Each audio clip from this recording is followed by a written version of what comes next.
नमस्कार मित्रांनो, आज आपण बघणार आहोत पायव्हट टेबलचा यूज करून आपण डेटचं कसं ॲनालिसिस करू शकतो.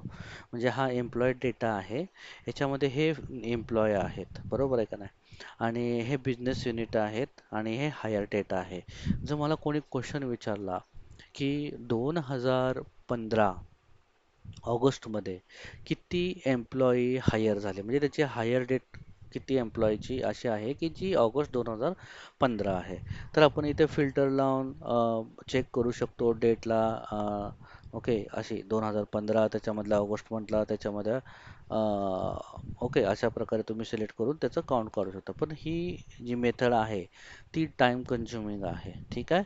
इन्स्टेड दॅट आपण कसं करू शकतो की सिम्पली जस्ट सिलेक्ट असा टेबल करा, इन्सर्ट करा, पायव्हट टेबल करा आणि त्याच्यामध्ये तुम्ही काय करा, तुम्हाला एका बिझनेस युनिटमध्येच इन्फॉर्मेशन पाहिजे. तर बिझनेस युनिट आली आणि तुम्हाला डेट हवा आहे. ओके, तर हायर डेट इथे टाका आणि तुमचे नंबर ऑफ एम्प्लॉई जे आहेत, ठीक आहे, तर फुल नेम इथे काउंट. म्हणजे हे काय आलं, हे तुमचा जो इयर आहे म्हणजे 1992 मध्ये किती एम्प्लॉय हायर झाले, ओके, 2003 मध्ये किती झाले, असं तुम्ही प्रत्येक इयरचा डेटा इथे दाखवतो. ओके, मग होतं काय, हा खूप कंजेस्टेड डेटा आहे. आता आपल्याला ॲन्सर मात्र एकच क्वेश्चनचं द्यायचं आहे. ते म्हणजे किती एम्प्लॉई 2015 ऑगस्टमध्ये हायर झालेले आहेत, हायर डेट किती आहे. ठीक आहे. तर तुमचा इथे काय करायचं, इथे क्लिक करायचं डेटच्या वरती आणि राईट क्लिक करून इथे ग्रुपचा ऑप्शन आहे. ठीक आहे. तर इथे ग्रुपचा ऑप्शन असल्यानंतर काय करायचं, पहिल्यांदा इथे 2015. ओके, आणि इथं म्हणजे 1 जानेवारी 2015 पासून ते जी आहे ही डेट 27 डिसेंबर 2021 पर्यंत किती आहेत एम्प्लॉय. याच्यामध्ये बघा डायरेक्टली सिस्टीम तुम्हाला मंथ, क्वार्टर्स आणि इयर दाखवलेत. आपल्याला फक्त मंथ आणि इयर पाहिजे, तर क्वार्टर नको आहे. मग काय करायचं, कंट्रोल प्रेस करायचा आणि क्वार्टरवरती क्लिक करायचं, गेला निघून झाला, अनसिलेक्ट झाला तो आणि ओके करा.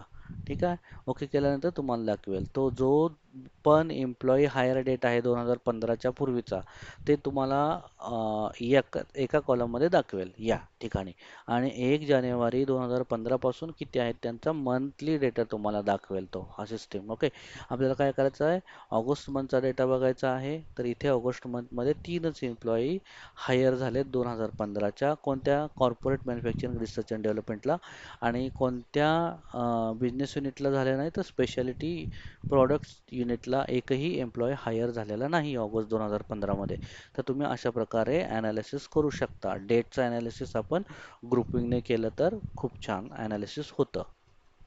तर हा व्हिडिओ तुम्हाला आवडला तर कृपया लाईक करा, सबस्क्राईब करा. हे एक प्रकारचं मोटिवेशन असेल. थँक्यू.